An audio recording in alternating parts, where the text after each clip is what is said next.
Hey guys, so today we're going to talk about the menstrual cycle.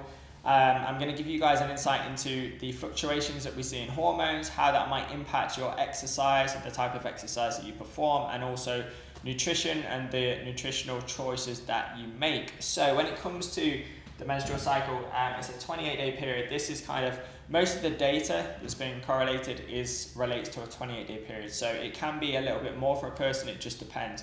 Essentially, from this information, the best thing for you to do is start to track your monthly cycle and look at it and try and pinpoint when you're in these particular phases. Okay, so we're going to start at the follicular phase and day one, and this is when you're menstruating. So you're on your period, you're likely going to be lacking a bit of energy, depending on how heavy it is.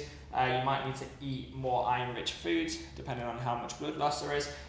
So at this point in time, is not the time that you want to be entering the gym and trying to PB. Essentially, it's a time where you want to move well and move with intent. So when you're in the gym, just like moderate on the weights, and outside of the gym, just kind of keep active. So keep a step count and just, again, don't ask too much of your body, because right now it's going through quite a period of time where it's under a little bit of stress.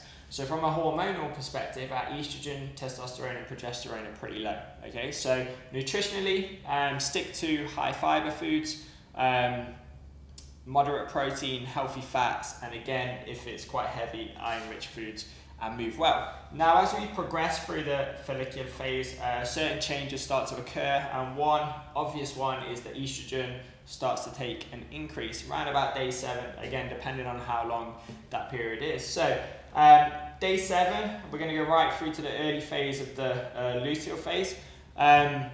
Is a good time to start increasing your intensity in training.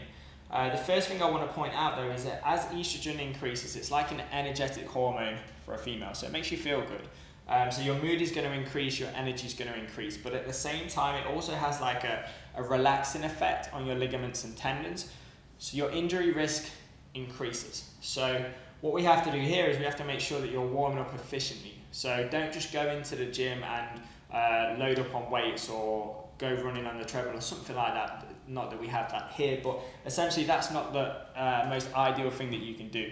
The best thing is to warm up efficiently, make sure that you're circulating blood around, getting synovial fluid into your joints, and really kind of drilling blood and warming up that muscle, okay? So then it's ready to do whatever form of intense workout that you're doing. So like I said, in this period here is a good time to push your training and push your strength, okay? From a nutritional perspective, you can increase your carbohydrates as well, and keep it moderate protein and again healthy fats. So pretty much similar to what we've done, but you can get away with more carbohydrates at this point because you're going to be increasing the level of intensity that you're training at. Okay, so then we start to see an increase in testosterone, again kind of the latter phase of the follicular phase, which makes it makes more sense to be pushing that training and pushing that strength parameter.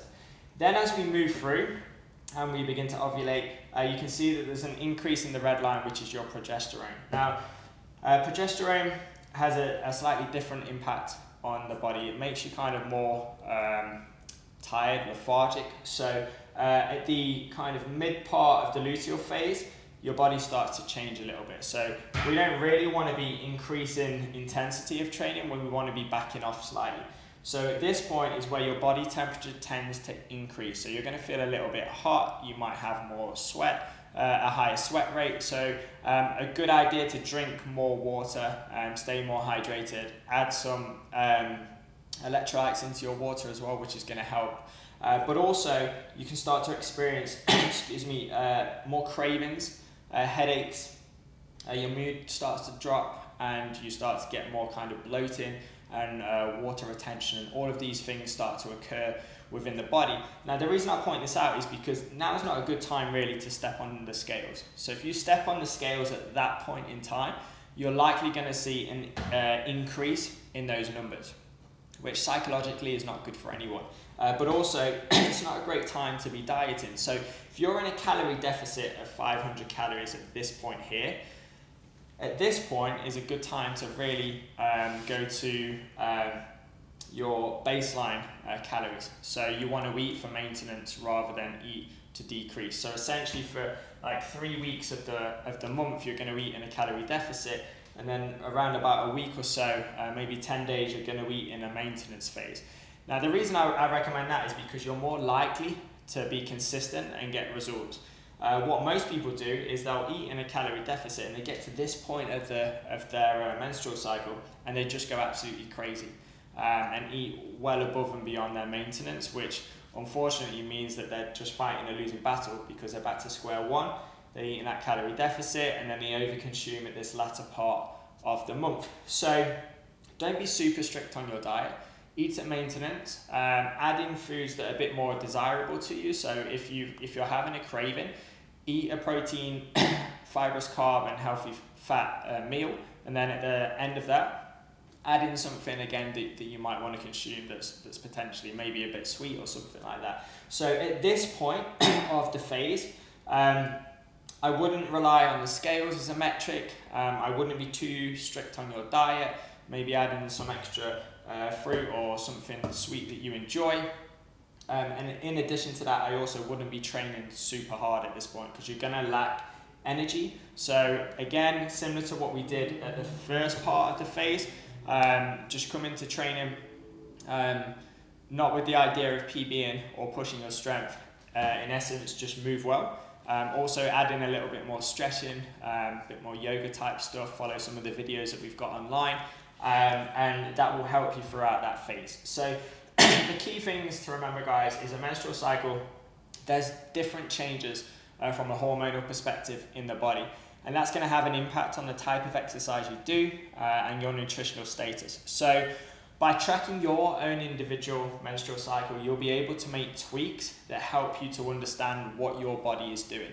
And again, when we look at the grand scheme of things of creating change and losing weight, you can start to look at those metrics and say, well, now's not a good time really to jump on the scale because I'm on my period or I'm prepping for the period, because actually the period's here. This is the preparation phase. So at this point is when you're going to see increases in bloating and probably increases in body weight. So guys, that is the menstrual cycle. If you have any questions, let me know. Again, the best thing that you can do now is to take this information and track yours and then start to plan it out a little bit, and you'll see at points when you can really start to push your intensity of training and then times when you need to back off that intensity, and also how you can start to change your nutrition to influence the hormonal changes that you see. So again, at this point, you're probably going to experience more cravings, so you'd eat at more of like a maintenance. Here you would eat in a slight calorie deficit but push your intensity. Okay, so again, any questions, guys, let me know. Hope you enjoyed that. Tune in on the next video and we'll talk more about female health.